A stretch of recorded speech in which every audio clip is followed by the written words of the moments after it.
कौन बनेगा नेता। नगर निगम के चुनाव पास आने वाले थे। पूरे कानपुर शहर में टिकट को लेकर मारामारी शुरू थी, लेकिन सबसे ज्यादा चर्चा में वार्ड नंबर 40 की सीट थी। वो इसलिए क्योंकि इस बार वहां की सीट महिला के लिए आरक्षित थी। अब सवाल यह था कि चुनाव लड़ेगा कौन। इससे पहले ठाकुर साहब वहां से पार्षद थे और इस बार उन्होंने अपनी पत्नी सीमा ठाकुर को टिकट दिलवाई और ठाकुर साहब की शान के कारण सीमा जी ने 20,000 वोटों से चुनाव जीत लिया। अरे बधाई हो सीमा भाभी, अब तो आप वार्ड की पार्षद बन गई हैं। अब तो हमारे काम आप ही करवाएंगी। अरे ये तो सिर्फ नाम की पार्षद बनी है, वो तो महिला सीट आ गई, वरना पार्षद तो मुझे ही बनना था। अब भले ही चेहरा इसका होगा लेकिन पावर तो मेरी ही होगी। अरे वाह भाई साहब, क्या दिमाग लगाया है आपने भी। आइए आप लोग, खाना लगा दिया है सबके लिए। सीमा जी पार्षद बन चुकी थी, फिर भी उनकी एक ना चलती। सारे काम ठाकुर साहब खुद ही संभाल लेते और जहां जरूरत पड़ती वहां सीमा जी का अंगूठा लगवा लेते। सीमा जी ज्यादा पढ़ी लिखी भी नहीं थी। एक दिन ठाकुर साहब और सीमा एक प्रोग्राम में जाते हैं। अरे ठाकुर साहब आप आ गए। ओहो, पार्षद मैडम भी आ गई है। स्वागत है आप दोनों का। लगता है हमारे पार्षद फंड का सही इस्तेमाल हो रहा है। चलिए अब उद्घाटन करते हैं। ये लीजिए ठाकुर साहब कैची, आप ही सबसे पहले प्रवेश कीजिए। सब लोग आगे निकल जाते हैं और सीमा जी पार्षद होने के बावजूद भी पीछे खड़ी रह जाती हैं। वो देखती हैं कि वेलकम बोर्ड पर उनका नाम है, लेकिन महिला होने के कारण कोई उनका सम्मान नहीं कर रहा। अगले दिन एक आदमी उनके घर आता है। अरे ठाकुर साहब नमस्कार। कल ना हम नोटिस किए कि हमारा घर तो अवैध है और नगर निगम वाले उसे तोड़ने आ रहे हैं। अरे कुछ कीजिए ना ठाकुर साहब। देखो भाई, मैं तो ज्यादा कुछ कर नहीं सकता, पर अगर तुम सबकी जेब गर्म कर दो तो कुछ हो सकता है। कुल मिलाकर 4 लाख लगेंगे। अरे 4 लाख ठाकुर साहब?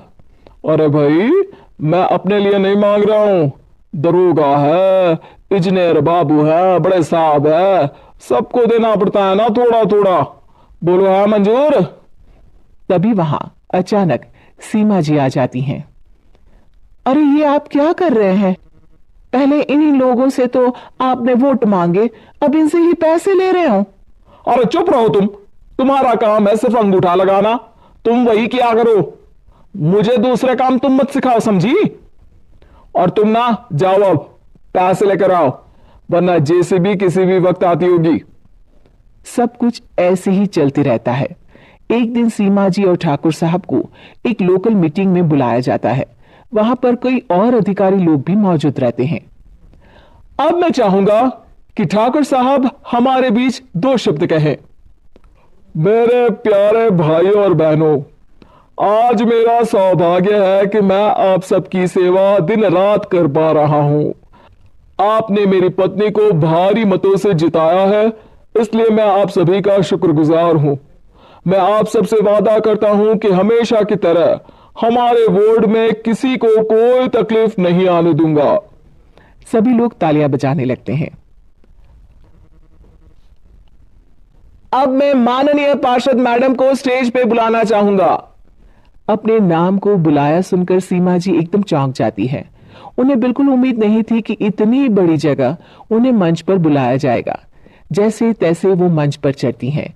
ऊपर जाते ही सीमा जी को सारी पुरानी बातें याद आ जाती हैं कि किस तरह उनके पति उन्हें कभी भी आगे बढ़ने नहीं देते और उनके नाम से गलत काम करते हैं।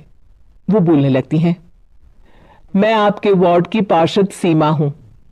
आप में से बहुत कम लोग ही मुझे जानते होंगे, क्योंकि इससे पहले मुझे कभी ऐसा मौका ही नहीं मिला। सारे मौके मेरे पार्षद पति यानी आपके ठाकुर साहब ही लेते रहे, लेकिन आज ये मौका मुझे मिला है तो मैं इसे ऐसे ही नहीं जाने दूंगी। मैं आपको ये बताना चाहती हूं कि आपके ठाकुर साहब मेरे नाम की आड़ में गैर कानूनी काम करते हैं, जिस पर अंगूठों के निशान मेरे होते थे। इसीलिए मैं अपनी गलती मानती हूं और आज अपने पद से इस्तीफा देती हूं, ताकि आगे से कोई गलत काम ना हो पाए। अब फैसला आप सबके हाथ में है कि आप हमें क्या सजा देना चाहते हैं। सीमा जी की बातें सुनकर ठाकुर साहब के चेहरे का रंग उड़ जाता है और वो शर्म से मुंह नीचा करके वहां से चले जाते हैं और पद से इस्तीफा देकर ही सही सीमा जी अपने आप में आत्मविश्वास महसूस करती हैं।